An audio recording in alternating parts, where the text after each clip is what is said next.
sam zajedno sa svojim timom odgojila i uvijek je usmjerenje bilo zdravlje, zdravlje, zdravlje. I sad odjednom tebi se to dešava. Mislim, kako? Znaš, prvo je to bilo, ajde prihvati to. Koliko je iskreno i koliko je moguće prevazići sve to što te boli. Ja sam imala užasne bolove.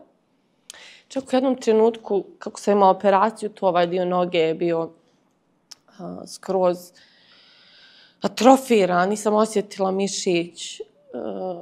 Rekla sam doktorica za mjesec dana ću se popeti na planinu, jer sam planinar i Mijela je postala planinarka sa mnom. I ona je rekla, Majo, daj Bože. Što misliš, znaju li psi plesati? Da, znaju plesati. Evo, mislim sad, ne znam koliko se, kako mi to žargonski kažemo, Ela primila. Ela, hoćemo plesati malo? Hoćeš plesati? Dakle, ja kad plešem u kući, kad se krećem, ona je tu u stanju pripravnosti, podigne se i prati. Hoćeš tako, reci im, kako plešeš? Hoćeš im reći? To more mladih ljudi, evo ja radim s njima, znači predškolskog, školskog, srednjoškolskog uzrasta i naravno djece na fakultetima. Kad u svemu tome, kad u tom moru serviranih, nametnutih ideja, ideologija, iskrivljenih mišljenja, ti stvari ne možeš da formiraš svoje, jer nemaš stubove.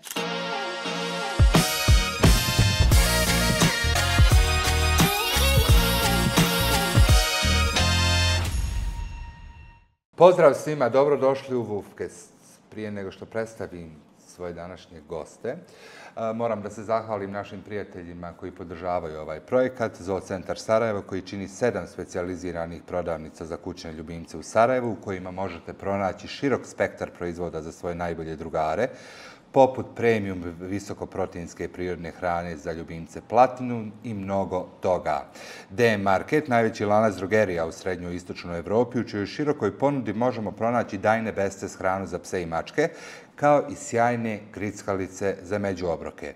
I ovog puta je s nama tu Keti Svijet ljubimaca, specijalizirane prodavnice za kućne ljubimce, i Keti veterinarska stanica, koji su najbolji partneri za zdravlje vaših ljubimaca, u čijoj ponudi možete pronaći i vrhunsku refleks hranu, kao i širok izbor kamon grickalica za kućne ljubimce.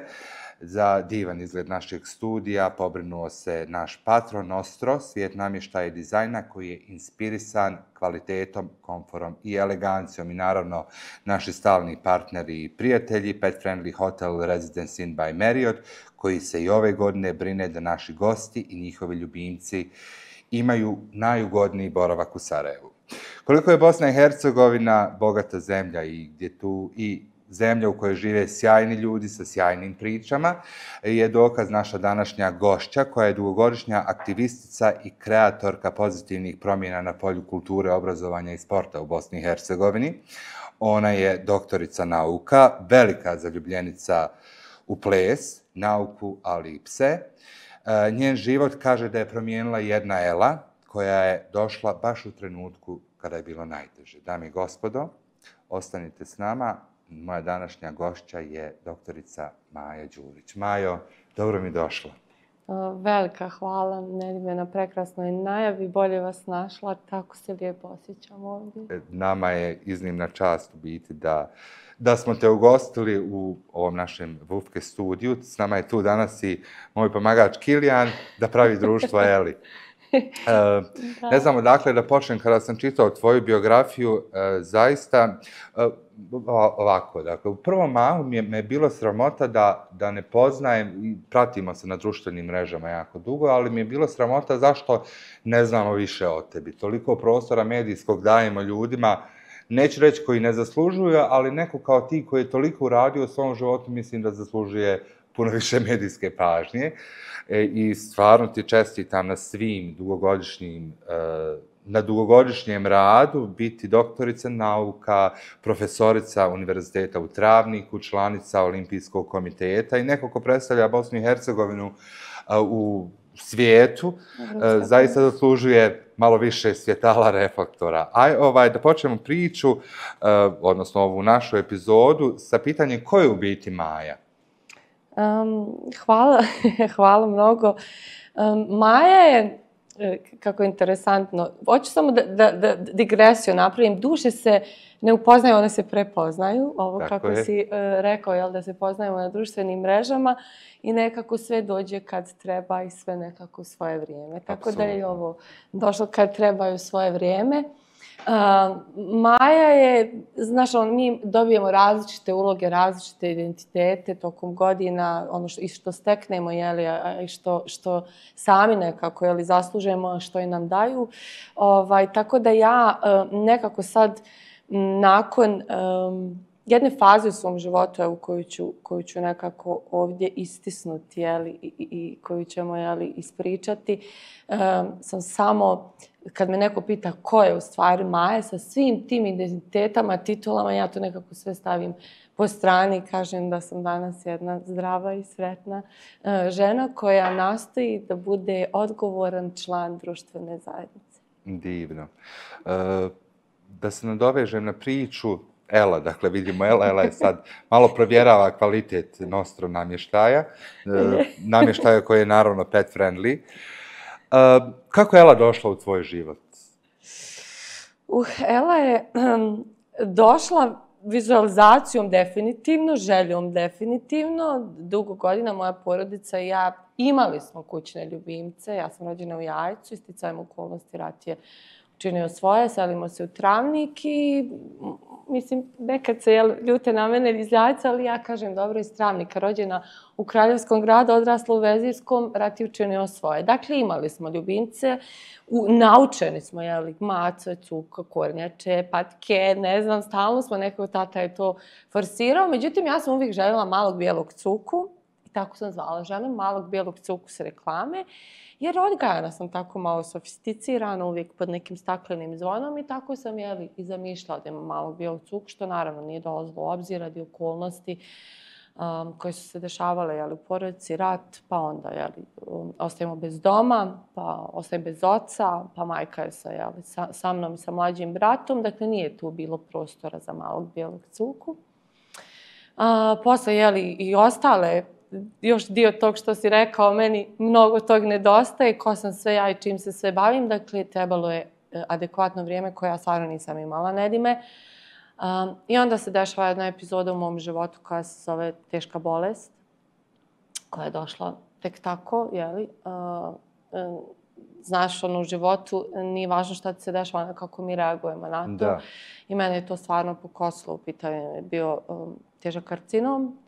I tu sam informaciju saznala, jeli, tek tako. Jeli. Koliko sada imala godina? Pa to je bilo prije 3 godine. Ja sam još rekonvalescenta stvari. Da. Još ta faza, faza borbe, jeli. Ali, Bog hvala, to je sve dobro, ide dobro. I Ela je se pojavila kad sam ja završila kemoterapiju, radioterapiju, unutrašnje zračenje, vanjsko zračenje, operaciju. To je baš bio jedan onako poprilično jak atak na moj organizam. I sjećam se rečenice moje doktorice, korona je bilo ludilo, u Sarajevu smo, izlazimo i ja sam se stvarno psihički borila da kažem da nisam bolesna. Ja nisam željela priznati da sam bolesna. Znaš, nekad su ti pacijenti malo teški, imaš pacijente koji skroz klonu, imaš pacijente koji ne daju, znaš, koji su jaki, koji moraju...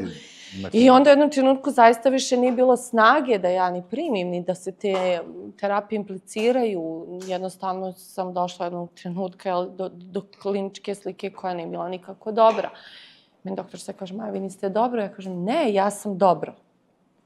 I ona više u onom ludilu, njih 3, mislim, ljude unose, iznose, boriš se, više ne znaš kome se sve boriš za život, svaka čast, pozdravljam ih na onkologiji Kliničkog centra univerziteta u Sarajevu. I ja kažem, ne, ja sam dobro. Ona mi kaže, Maja, niste dobro, morate da prihvatite.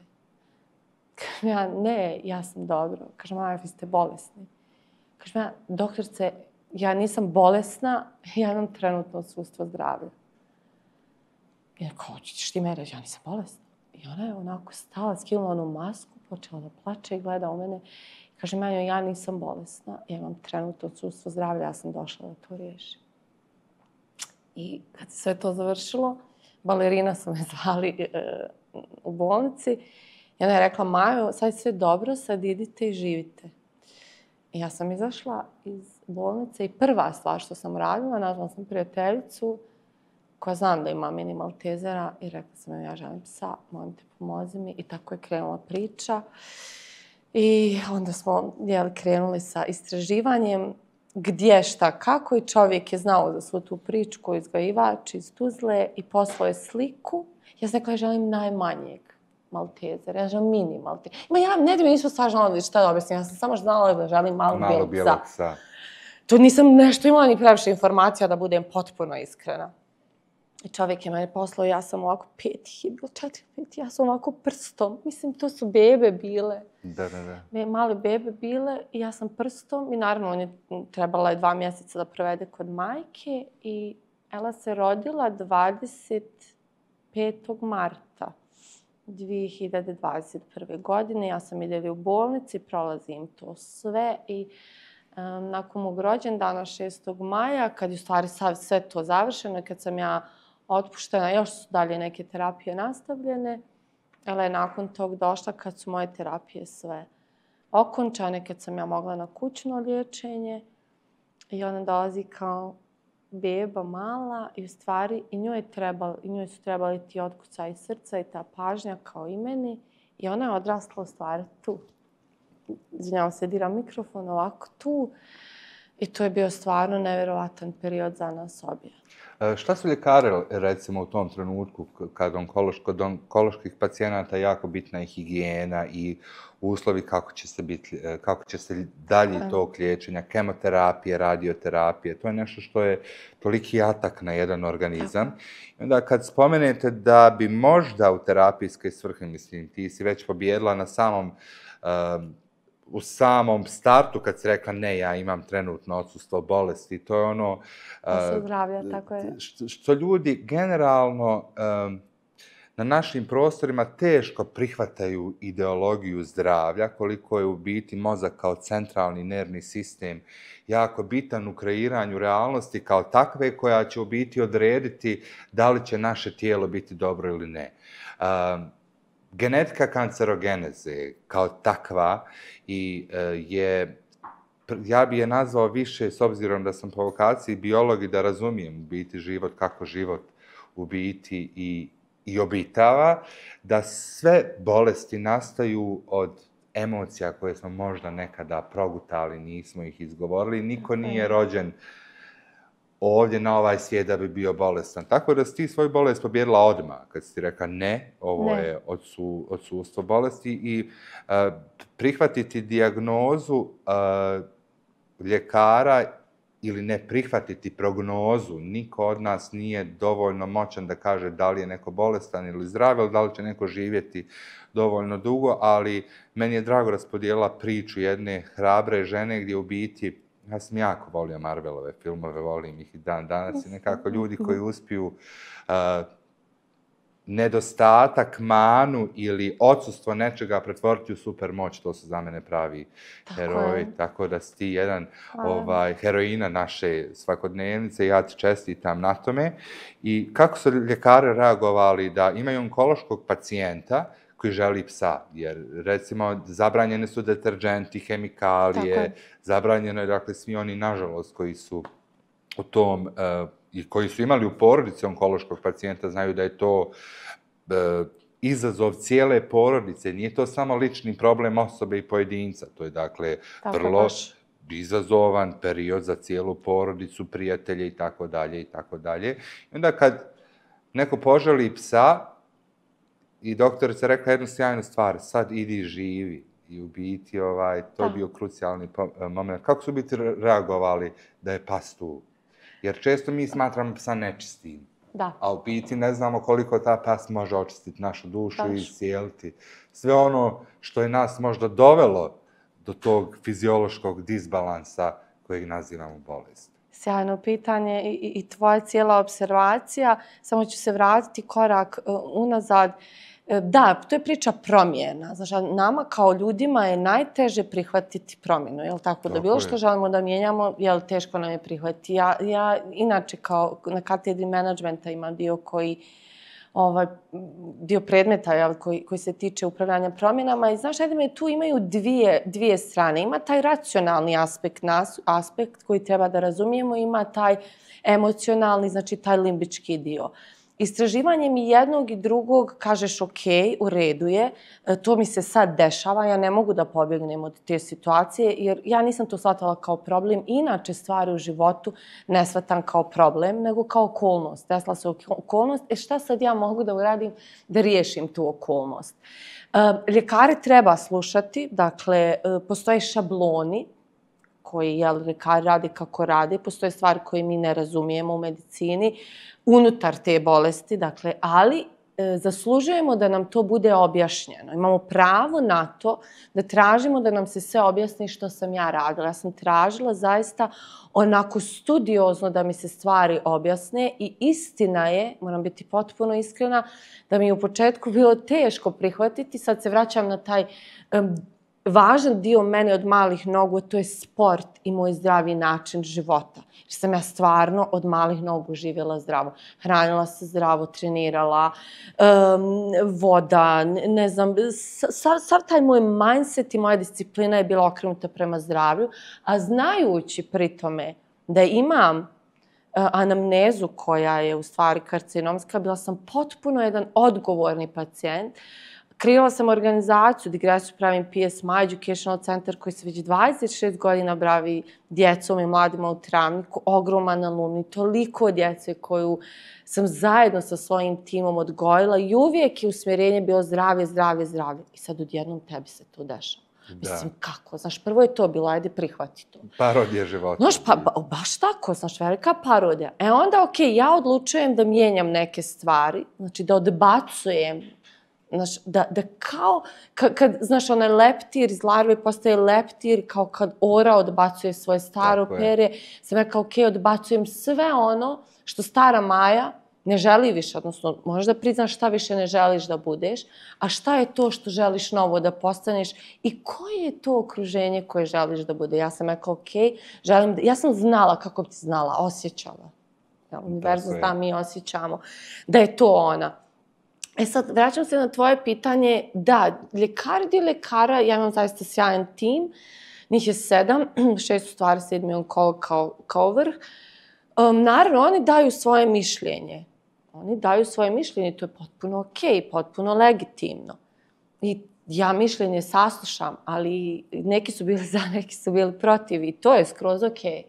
Ali ja sam onda krenula u istraživanje i saznala tako prekrasne stvari o ovoj vrsti pasmine koja je u stvari antibakterijska, koja u stvari rješava alergije, koja je u stvari puna ljubavi, koja u stvari daje, koja prima svojim vibracijama. Ne idem, ja sam imala užasne bolove stomaka. Sve je bilo divno dok traje kemo, radio, zato što si ti u nekom šablonu, ne znam, ti znaš kako to ide, adrenalin je, boriš se, fajtaš se.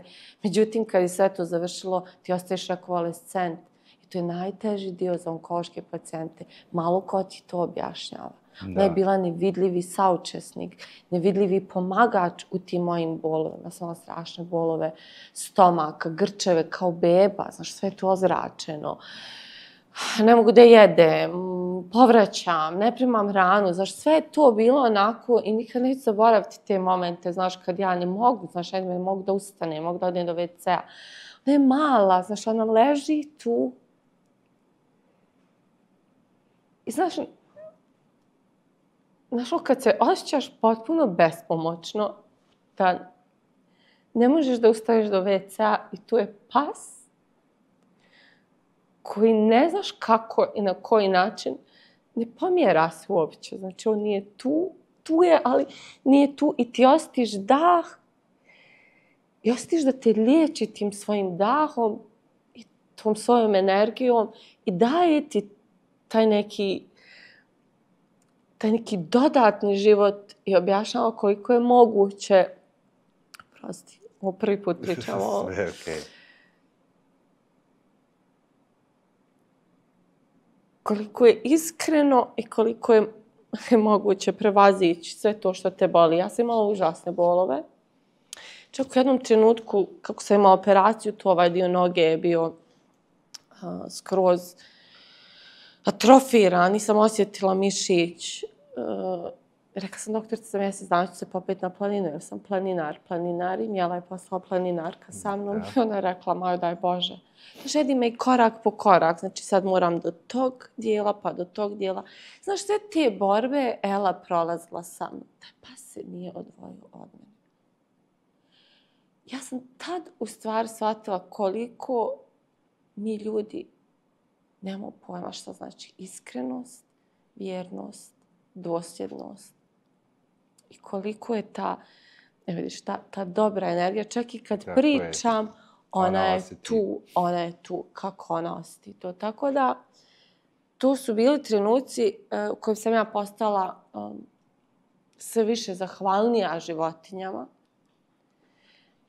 sve više poniznija prema životinjama, sve više sam priznala sebi koliko ne znamo, koliko smo sebični generalno, koliko smo sebični ljudi, koliko ne znamo i nezahvalni za sve ono što nam priroda nudi.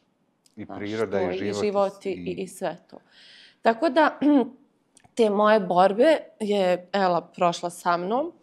Hvala Bogu, izborili smo se, sve je sad dobro. I danas gledate sjajno. I sad je sve dobro. I sad da ti kažemo, evo, da izađemo iz te priče, sve jedan nalaz je preuredan, sve je u redu. Dakle, Ela i ja planinarimo, hodamo, dakle, aeroterapija je ključ. Dakle, ćelije, tijelo se hrani dosljednošću, ćelija se obnavlja kisikom, odmorom i Ela i ja smo, dajem sad onako neke plastične formulice koje su stvari jako bitne i ona i ja smo uz tu disciplinu, dakle, odmora, sna, prehrane, kretnje, čistog vazduha, Bog hvala, naša zemlja je prekrasna, uspjele da zajednički... I bez loših vibracija, onda se bez loših organizam... vibracija i ona i ja smo tu sve prošle. Super, prekrasna jedna priča, ne može čovjek ostati ravnodušan na ovakve priče, ali ih treba pričati. Biološki, cjelokupan jedan organizam se obnovi u prosjeku od 3 mjeseca, dakle sve ćelije našeg tijela biološki se obnove, izliječe, stvar je samo te dosljednosti, stvar je uvjerenja i stvar je mentalne čistoće, a mentalnu čistoću stvari dobijamo od životinja, od prirode i od svega onoga što nas okružuje. Da idemo malo na vedrije teme. Što misliš, znaju li psi plesati? Da, znaju plesati. Evo, mislim sad, ne znam koliko se, kako mi to žargonski kažemo, Ela primila. Ela, hoćemo plesati malo? Hoćeš plesati? Dakle, ja kad plešem u kući, kad se krećem, ona je tu u stanju pripravnosti, podigne se i prati. Hoćeš tako, reci im, kako plešeš? Hoćeš im reći? Dakle, da. Apsolutno, dakle, skidaju sve. Da, kopiraju, ona u stvari kopira, da. A koliko u biti psi postaju slika našeg svog vlasnika? Evo, recimo, nažalost, u Bosni i Hercegovini, u regionu smo imali negativnih tih primjera napada pasa na ljude, pa smo imali zlostavljanje životinja od strane ljudi, mnoge organizacije se bore protiv toga. Da li smo zaista postali takvi ljudi da jednostavno smo izgubili empatiju i suosjećanja prema životinjama? Kuda nas ovo vodi? Evo, i profesorica si na univerzitetu. Kako da li recimo ja iz svojim studentima vidim promjene evolucijske u mišlju? Mislim da nam nove generacije postaju dosta hladnije, da smo nekako otišli previše u konzumerizam, digitalizaciju i da, nažalost, bojim se da će nam se desiti nešto strašno, da nas dobro udari u glavu, da shvatimo zaista u biti da život, da ne cijenimo dovoljno život, da ne cijenimo jedni druge. Ja sam rekao na početku ove emisije, sramotno je da, evo ja koji sam stanovnik Bosne i Hercegovine, ne znam ono što si ti uradila se u svom životu, koliko mi imamo zaista sjajne ljude, da mi nismo zatvorena država, kad kaže zatvoreno društvo. I u tom kontekstu treba sve nas da nas bude sramota u biti u odnosu kakve imamo prema jednim drugima i u odnosu kako imamo prema životinjama, prema djeci, prema starijim i tako dalje. Da li imaš neku ideju ili, evo, rekla si da si kroz svoj studio odgojila veliki broj generacija. Kako je bio taj koncept u biti? Ja sam čuo, recimo, za taj studio, ali nisam znao da si to ti. S obzirom da imam i prijatelje iz Travnika i da smo vrlo blizu sredini, što sam pošao pričati, Ne, zaista sam fasciniran u cjelokupnim sklopom svega onoga što jedna osoba može uraditi i opet sam šokiran zašto sam toliko ne znao o tome. Kako, recimo, odgajati nove generacije da se vrati empatija, da se vrati ljubav, da se vrati prihvatanje različitosti, drugačijeg, ljepšeg, pa možda nečeg manjeg ljepšeg. Koji je tvoj vid i koji su tvoji edukacijski postulati odgajanju novih generacija, odnosno onih koji dolaze? Primjer. Znaš, mi smo ono što nosimo u sebi, ono što vidimo i primjeri su najbolji način kako da edukujemo nove generacije. Interesantno istraživanje, sad kad pričamo sa tog akademskog aspekta, trebalo bi nam puno vremena.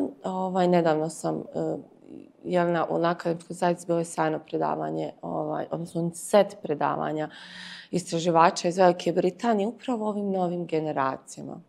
Sina koji pripada, ću reći, alfa generaciji. Neki dan smo pričali o tome. U stvari on je C, pa je alfa, beta. Ja se izvinjavam, reče, ja njega stalno guram ili na pragu. Da je alfa, međutim on je Z, kako on sebe, Z generation. I interesantno, vraćam se kolike su razlike u razumijevanju, prihvatanju i učenju tih generacija, pogotovo emotivnog stava prema bilo čemu. Recimo, ja sam radila interesantno istraživanje te 3 beta, tek nam dolazi, došla u stvari s ovom godinom. Kako oni u stvari prihvataju određene stvari. I ovi koji su, Z generacija koja je došla sa tom novom informatičkom, digitalnom pismenošću i svim onim što im je servirano, znaš, oni su spotovani kod njih, jako su brzi.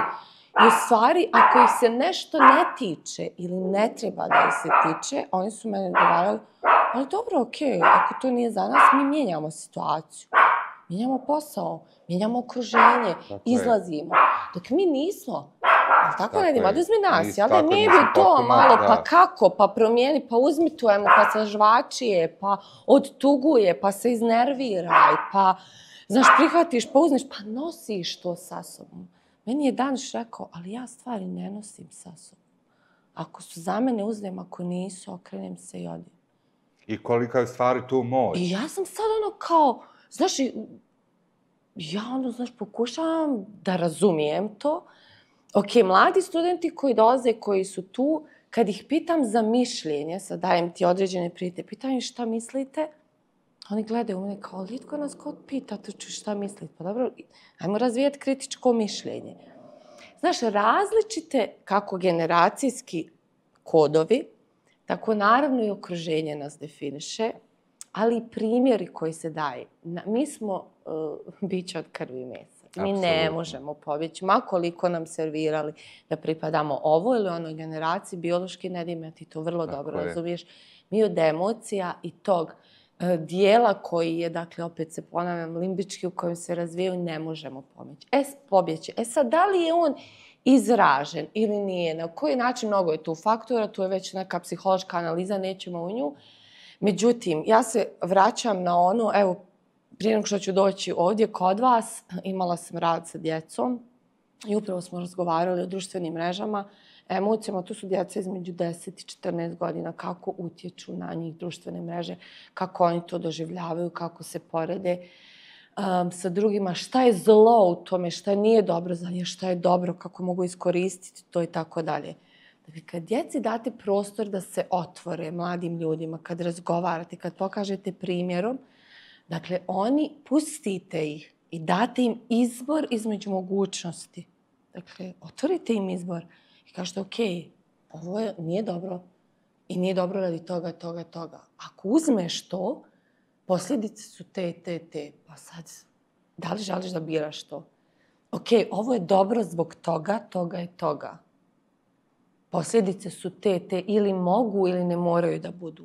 Dakle, nauči, ja ih učim da donose odluke shodno izborima. To je znači jedna od osnovnih. Primjer. Dakle, naravno, ova voda može biti dobra za mene, ali ne mora znači da je dobra za tebe. Dakle, jedna knjiga, druga knjiga. Ok, oni kažu, ima i podcast, odlično, idemo zajedno pogledati podcast. Znate, idemo razgovarati o stvarima, kako se osjećaš. Kako se osjećaš onom što pročitaš, onom što čuješ, da li je to dobro za tebe? Imaš li ti koristi od toga?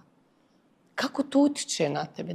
Znaš, ja stalno radim case study, malo sam američki učenik, znači stalno ulazim u taj case study metodologiju, kako i na koji način efektivnost i efikasnost onog što vide, čuju, percipiraju, osjete, pročitaju, u stvari ima impakt na njih, kako oni to dožive. I o svemu razgovaram. Znači, posvećenost. Znaš, posvećenost. Da. I ne može samo, nauči tu i tu lekciju do te strane. Ne može tako. Mislim, znaš, te metode učenja su zastarjele. Tako je. Zastarjele su nam kurikulum, zastarjele su nam metode, nek se ljute kolege koliko hoće, nije do njih, ne samo, znači, stvarno je zastarjelo. Metode se mijenjaju, daj im sad primjer.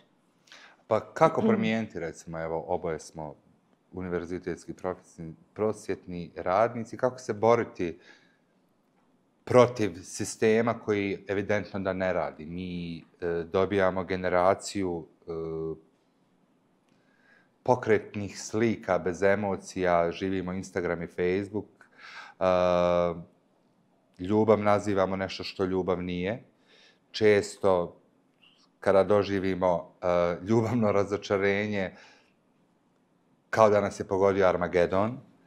I u toj nedosljednosti pokretnih slika zaboravimo za jedne druge, odnosno zaboravimo doživljavati stvari, odnosno zaboravimo i ugasimo emociju. Mislim da smo generalno potpuno odrvenili u tom nekom zastarjelom sistemu koji nas tjera da učimo nešto, a u biti ne razumijemo to što učimo.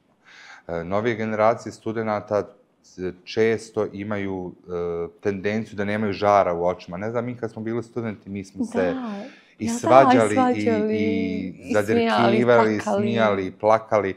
Danas u amfiteatru bilo kojeg fakulteta, univerziteta, teško da možemo čuti taj žamor.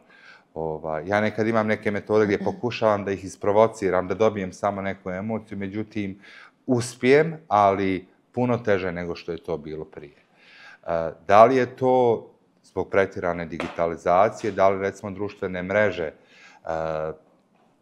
jednostavno prave modele i slike kakve trebamo da imamo. Meni je, recimo, poražavajuća činjenica da na univerzitetima regije u Bosni i Hercegovini nastavnički smjerovi su prazni. U Srbiji, Hrvatskoj, Bosni i Hercegovini niko više ne želi biti nastavnik. Zato što imamo pogrešne modele. I zato je bitno da se medijski prostor daje ljudima poput tebe, jer ja sam siguran da kada bi kopali u Bosni i Hercegovini bi našli mnogo sjajnih ljudi, superheroja i heroina našeg društva, koje bi mogle dati primjer i biti model kako neko želi. Zašto više mladi dječaci, djevojčice ne žele biti kao svoji nastavnici i profesori? Ja sam, recimo, biologiju pisao jer mene su moje nastavnice, i ja ih uvijek spominjem, Amira Čengić i Subhija Kamenica su dvije žene koje su mene odredile u životu i predavale su biologiju. I ja danas sebe uhvatim da imam obrasce ponašanja koji su u stvari njihovi. Zašto mladi ljudi ne žele biti kao svoji nastavnici? Zašto su nam nastavnički smjerovi prazni? To je pitanje koje zaista može biti ultimativno i politički i svakako, jer ko će nama sutra voditi državu? Pjevači i pjevačice sigurno neće, voditelji, voditeljice i tako, bez uz dužno poštovanje, dakle, svim profesijama, sve profesije trebaju da budu zastupljene, ali šta nam se dešava s akademijom? Kako slušam te dok govoriš i kako lijepo ploviš tim verbalizacijom tih rečenica. Evo, Jela se slaže. Tako je. Ela se slaže sve vrijeme. Ela se slaže cijelo vrijeme.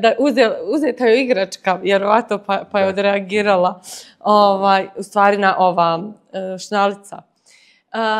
Ja, to je interesantno pitanje. Vidi, lider nije ono što lider radi, nego što drugi radi kao odgovor na njegovo liderstvo. I to je u stvari sad ključni odgovor na... Izgubili smo, Nedime, sistem vrijednosti. Izgubili smo se u istinama. Ja sam pisala jedan članak, evo radim i drugi, i stalno pišem o tim istinama, personalnim, društvenim, političkim, bilo kakvim istinama. Koliko smo mi stvarno iskreni? Koliko smo iskreni prema sebi? Koji je naš sistem vrijednosti? Šta je naš sistem vrijednosti? Znaš, servirano nam je tako da mi, kad vidimo Nedima, pa sad ja ću sve o Nedimu. Evo, prvo, ja imam odmah kreirano mišljenje o Nedimu, ne znajući uopće ko si ti, šta ti radiš, ali ja već kad te vidim, imam predrasudu, imam mišljenje, bez ikakvog pokrića. Zašto? Zato što nam je servirano. Laž nam je servirana, obmana nam je servirana kao vrijednost, poluistine, mediokrite, kako dalje, tako dakle, sve neke površine, znači nekakva kljucanja iz kojih se ne možemo izdignuti nigdje orlova, nigdje slobode, mišljenja, govora, znaš, znanja kao temelja nauke, kao znaš, spoznajne vrijednosti, suštinskog istraživanja, dubine, u svemu što radimo. Ne, sve je instant, sve je sad, sve je odmah, sve je spotovanje, sve, znaš, daj da smo lijepi, pametni na brzinu, znaš, sve su neke lažne slike od prijateljstava i sve se tu izgubi. Sad zamisli ti to more mladih ljudi, evo ja radim s njima, znači predškolskog, školskog, srednjoškolskog uzrasta i naravno djece na fakultetima, kad u svemu tome, kad u tom moru serviranih, nametnutih ideja, ideologija, iskrivljenih mišljenja, ti u stvari ne možeš da formiraš svoje, jer nemaš stubove. To je to što ti govoriš, viš kako spominješ svoje učiteljice, svoje nastavnice, svoje... Tako i ja sjećam se, dakle, svih svojih učiteljica, svojih nastavnika, svojih profesora u gimnaziji, Bože, znači, ti ustaješ, pa ti se... To je tako poštovanje. Znaš, zato vjerujem u primjer dobre prakse. Vjerujem u moć komunikacije, moć govora. Znaš, jel živimo ono što govorimo, pazimo što govorimo. Znaš, jel živimo ono što govorimo. U zaista ove iskrene razmjene informacije, u prihvatanje. Znaš, u vraćanje vrijednosti. Pa i ja ću prihvatiti te nove tehnologije, u redu je. Ne mora biti sistem učenja koji je bio kod nas, knjiga 600 strana, sjedi, pa jedna, pa druga, pa treća, pa često, idemo na novi sistem. Je li to ChatGPT? Pa jest, pa ajmo ga iskoristiti na kvalitetan način, ali da imaš pokriće iza toga. Tako je. Znaš, da imaš pokriće, da imaš znanje, da imaš stav, da imaš informacije, da vladaš tim informacijama, kaže načitana. Šta znači načitana? Ako ti znanje ne znaš da primjeniš. Upravo. Ako ti nemaš sposobnost da to znanje bude eksplicitno, implicitno, da ga primjeniš, da razumiješ, da ga podijeliš, da... Znaš, tako da ja na takav način radim sa studentima kao role model u smislu da nađem model, da izvučem najbolje iz njih. Što je u biti i poenta. Što je svako od nas, Nedime, tako satkan. Mnogi od nas. Da. Mnogi od nas, ispravit ću se, vjerujem da su mnogi od nas satkani od toliko dobrote, topline i ljepote, samo treba naći modus da izvučemo. Tako je. Ja isto također nekako kroz život sam spoznao da smo mi svi pomalo dobri i pomalo loši. Sad je okolnosti, to je dualizam. Dualizam života. Zašto idemo u tu lošu stranu? Meni su super ti crtani filmovi bili, Đavo i anđeo na desnom i na lijevom ramenu. I to je uvijek bila simbolika. Mislim da smo izgubili dubine. Kao društvo smo izgubili dubinu. I izgubili smo jedan dobar temelj. Ali evo da te odmah, izvini, prekidam te. Što nam, evo, kad upalimo, ja ne gledam, ali evo, znam preko mame, kad uzmeš kanale određene, sjećaš se naših obrazovnih programa? Tako je. Ajde, ja ne znam, evo sad, neki crtić, obrazovni program, razgovori s djecom, sa mladima, emisije koje, dakle, daju prostor, medijski sadržaj koji daju prostor, evo, nauci. Evo, mladim ljudima u nauci, u obrazovanju, mladim stručnjacima, doktorima nauka, toliko je mladih prekrasnih ljudi koji su kako u Bosni, tako i van Bosne, jer su morali sticajem okolnosti da odu, koji rade divne stvari, iako su tamo negdje, opet rade divne stvari za našu zemlju. Ne dajmo im prostor. Tako je. Sistem vrijednosti, o tom govori, izgubili se sistem vrijednosti, znaš, jer je važnije 3 tačke, Važnije je sve ono što nije važno. U biti, što će moći izmanipulisati masu i znaš, mi smo stalo u nekom strahu. I kad stalo je neka svađa i slušaj jezik komunikacije, slušaj nas dok razgovaramo cijelo vrijeme. Dakle, evo sad sam to osvijestila sam, ali verbalizujem. Dakle, tiho je, dakle, jasno je, dakle, čujemo se, slušamo se. Znaš, gledam, pa ja sam prva, isto sam griješila.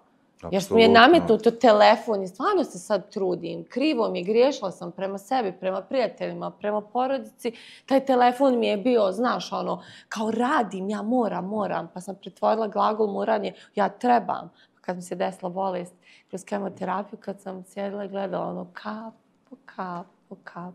Shvatila sam da ja ništa ne moram i ništa ne trebam. Tako je, ništa se ne mora i ništa se ne treba. Tako da sam, znaš, mijenjamo se, trebamo prihvatiti stvari koje nam, taj time management, znaš, više nije pitanje time management, nego energy management. Koliko kvalitetno koristiš svoju energiju u datom prostoru, jel, od ta 24 sata. A svi imamo, bili kralj Engleske, Nedim Maja, profesor, ne znam, pas, čistač ulice, imamo 24 sata, znaš. Kako ćemo ga kvalitetno iskoristiti, to je sad do nas. Kako ćemo kvalitetno iskoristiti vrijeme? Ela je pokazala svoje. Ja sam i dalje fasciniran tim malim dugmićima od okica koje se ne odvajaju od svoje Maje. Čuvarije. Da, ono što je bitno je da je Ela u biti ispunila svoju svrhu u životu. I još uvijek je ispunjava, još uvijek je tu i zaista se vidi jedan sjaj oko vas dvije dok sjedite i dok razgovaramo.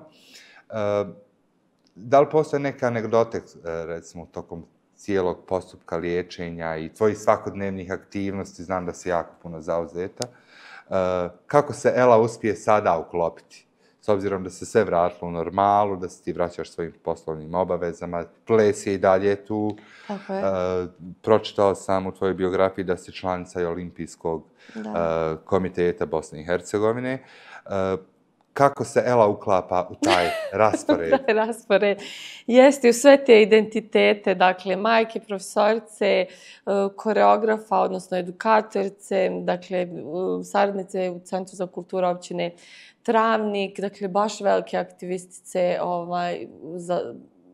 kako Travnik, tako i Srednjobosanski kanton i naravno tu su EU projekti, ja sam, oni vole reći u Europskoj komisiji EU project expert, ja ne volim tu floskulu expert, mislim, mi svi učimo i vjeruj mi, ne da me tek kad sam doktorirala, shvatila sam koliko ne znam. Ne znam, upravo. Ma tek sam tad shvatila koliko ne znam, koliko moram i treba da radim i uvijek sam ponizna prema znanju, Ela se uklapa, Elina je anegdota, dakle, interesantno. Ona osjeti kad ja počnem da se pakujem i čim otvorim kofer, zavisi o koji manji ili veći, ja samo ne idem što se okrenem, ona uđe u onaj dio, znaš da imaš ono 2 dijela kofera, pa onaj dio, znači, što se zatvara, jel, što je za kozmetiku, ona se uvuče u taj kofer. I uvijek je kao tu, stavljaju pripravnosti, povedi mene. A koliko, da li recimo putuje Ela? Ela, da i ne. Da na planinu, sa mnom ide pardon, na planinu, ali još vani ne mogu je voditi na ta putovanja. A koliko je recimo Travnik kao grad otvoren za život sa kućnim ljubimcima, pošto evo nekako ja u svakoj epizodi biti podcrtam to da Sarajevo baš nije pet friendly grad i da se treba nešto raditi po tom pitanju. Koliko recimo u Travniku vlasnici kafića, restorana dozvoljavaju ulazak sa kućnim ljubimcima? Otvara se, mogu reći da se otvara, dakle postoje određeni objekti gdje se može ući, pogotovo kad su mali psi, ok, Lelu možeš staviti u torbu, ali stvarno su ok, postoji. Na Vlašiću imamo i hotel koji dozvoljava. Sjajno. I baš je onako super luksuzan je i prekrasno, ja često s njom odem i odmorim se tu. Otvara se Travnik prema tome. Ima dosta, zaista, Maltezera dosta ima u Travniku, ali je najmanji mini Maltezer, njoj je 3 godine. U stvari, i ok, radi se na tome, ima šetalište, ima staza, družimo se, stvarno se ljudi sreću, postoji ta kultura zaista prema psima, da ima još prostora, svakako da ima, ali radi se. Travnik se zaista razvija, ima sad jedan plan, strateški plan razvoja, pa tako da mislimo i vjerujemo da će i ova mala prekrasna bića biti dio toga. Ja kako sam dosta u prirodi, po planinama, dio sam tima GSS-a u Travniku. Kad nisam sa Elom, dakle, često znam sama, jer mi s jedne strane Vlašić, s druge strane Vrlenica, često sretnem te napuštene, zalutale pse koji me prate. Oni osjete jako, osjete energiju i čuvaju me, to je nevjerovatno. Sjajno.